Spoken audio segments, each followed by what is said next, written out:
Yes, guys, it's true. Canada has lifted the 20 hours per week cap on the number of hours that students in Canada are allowed to work off campus. This means you can work as much as you want and earn as much as you want. But for the UK and the US, there's still a limit in how much you can work per week. It's 20 hours per week on campus and 40 hours per week during the school break. As per studies, almost 81% of students work part-time to manage their living expenses, get experience and build a wider network. Just imagine, you're working on a part-time basis in India. Guess what you'll be earning? 5,000 to 10,000, and that too per month. But working on a part-time basis as an international student in the UK or US, you can earn even up to $3,000 per month. Converting into INR, it's almost 2.5 lakhs. Can you imagine that? And Canada, there's literally no work limit moving forward. Everything must be looking like unicorns and flowers to you till now. But guys, there's a dark side to the part-time job market as well. Stay with me till the end of the video and I'll tell you everything in detail. Hey guys, my name is Abhang Shrinath, CEO and study abroad expert at MIMSA and MentorMe. So whatever advice I'm going to give you today is based on the 7 years of experience we've had of helping more than 7,000 students get into their dream schools as well. But before I begin, do hit the like button and subscribe to MIMSA to get all the latest study abroad updates. Now without any delay, let's move on to the video. So guys, coming to the point, the biggest problem with part-time jobs is students can be overwhelmed at times. So roughly when you're an international student, you have more or less 12 to 14 waking hours. Now investing 6 to 7 hours in university and then going for a part-time job can be physically and mentally demanding. Guys, it can be tough, really tough. Not only tiring, this can have an immense impact on your mental health, ruin your sleep cycle and even severely impact your grades, which frankly you don't want, especially if you are studying. For example, you must have heard stories like this. Mummy तुझे पता है वो शर्मा जी का बेटा वो सूरज हाँ जो बाहर नहीं गया था यूएस पढ़ने बताओ इतने तो पैसों में माँ बाप के आग लगवा दी अब वापस आ रहा है वापस इंडिया आ रहा है बताओ 50 लाख रुपए में आग लगाना कोई कम बात होती है. But don't worry, there's a solution to everything. Based on my personal experience and research, I have come up with a list of jobs that will be easy on you and you will be able to get a good study work-life balance. And guys, one of these jobs can even get room and food for literally free of cost, plus a stipend of over $500 per month. So let's get started. Job number 1, tutor. In almost every university abroad, if you're pursuing a bachelor's or master's and you've completed the first year with grades more than or equal to a B or a B+, then you're eligible to become a tutor. Helping with homework, helping in labs, these kind of roles are in the plenty. It is also known as the teacher's apprenticeship in the US. You will be easily earning $8 to $12 per hour, and the good thing is this job is not physically demanding. In addition to the money you will be earning, you will also be getting brownie points on your CV as you will be working on major projects as well as with professors. So all in all, it's a pretty intellectually satisfying job role. Point number 2, a resident assistant.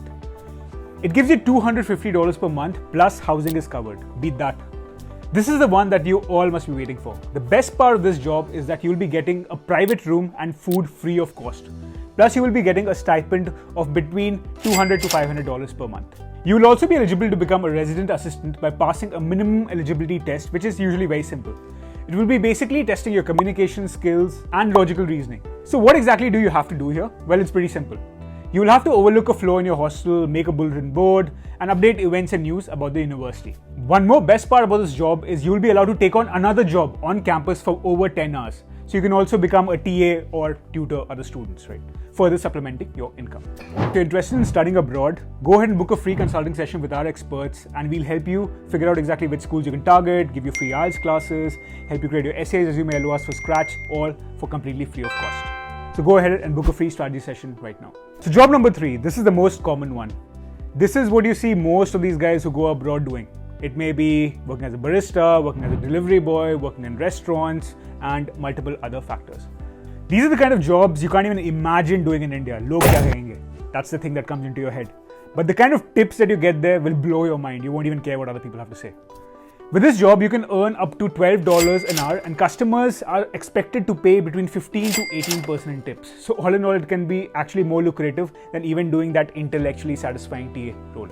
This is among the most popular part-time jobs in Canada and US for international students, and you know why.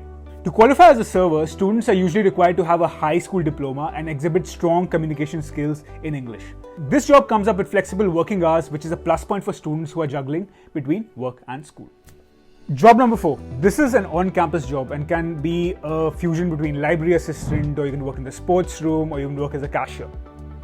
With these type of jobs, you can earn around $13 to $14 per hour. These duties are pretty basic. A library assistant basically has to sit at the desk, keep track of what books are in and out. In cashier jobs, you basically have to manage cash and card payments. It's pretty simple. The good thing about these kind of roles is the high availability. So you can really find such kind of roles literally all time of the year. Job number 5, a TA or a research assistant. This is like a tutor, but way more advanced. This is also my personal favorite, guys, because these kind of jobs are related to your majors. They have a bigger impact on your resume and your career. Think of it that you learned computer science and maths and have actually taught it to other students who are in your first year. You can earn up to $12 to $14 per hour with this job. A super quick tip here. Always apply one semester in advance. Just go to your department heads and talk to them. Show your affinity towards the subject. If you've done some projects or papers or research, highlight them, and I'm pretty sure you'll get a job in your own department. I'll give you a personal example here. My own brother Abhyudaya, he did his master's in computer science from Arizona State University, and over there in his final semester he went ahead and did a research assistantship, and he was earning about $1,000 per month along with the other perks that he was given. So it can be a very, very lucrative job, and it was one of the key things that helped him land a job in Amazon later on once he graduated. So guys, these are the 5 most popular ones. I'll also add another one which is kind of a personal favorite apart from the TA-ship, and that is freelancing. Nowadays, you can get multiple jobs on Fiverr, Upwork, freelancer.com, and multiple other websites where you can show off your own skills. So if you have any kind of skills, maybe related to marketing, sales, financial modeling, you actually have people who will be paying you good dollars to help you with their mini projects. So I would definitely suggest checking it out. It is something that has a lot of potential, which other people definitely don't talk much about. Another thing about freelancing is it's completely off the books. So all the money you're earning, you can actually go ahead and send it back to your Indian account. The authorities don't even know about it. So you can actually freelance for as long as you want and earn as much as you want. Pretty interesting, right? So we have covered some of the major ones. There are a lot of other off-campus, especially jobs that you can do. You can actually go ahead and check out the whole list on the screen right now. You can go ahead and do any of these. Now the real question here is, where do I really find these jobs? Don't worry, I'm going to tell you all the right websites that you can go ahead and look for these jobs. For Canada, for example, you can go ahead and look at a website called Kijiji, parttime.ca, and Robert Half to find hundreds of part-time jobs, especially for international students. For the UK, you can go ahead and visit websites like UK Part-Time Jobs, studentjob.uk, and read.co.uk to find preferred part-time opportunities. For US, you can look at websites like FlexJobs, CollegeDrad, Snag a Job. A bonus tip that I would like to leave you guys with is, if you're going ahead and taking up a part-time job, while it's okay, you get a good amount of money, try to get a job that is in sync with your career goals as well. This will really give you brownie points in your resume and will be an interesting pointers for future companies who will be recruiting you. So that's all for the day, guys. I hope you liked this video. If you have any other questions related to studying abroad or finding a specific kind of part-time jobs, do let us know in the comments below and we'll do our best to answer the same.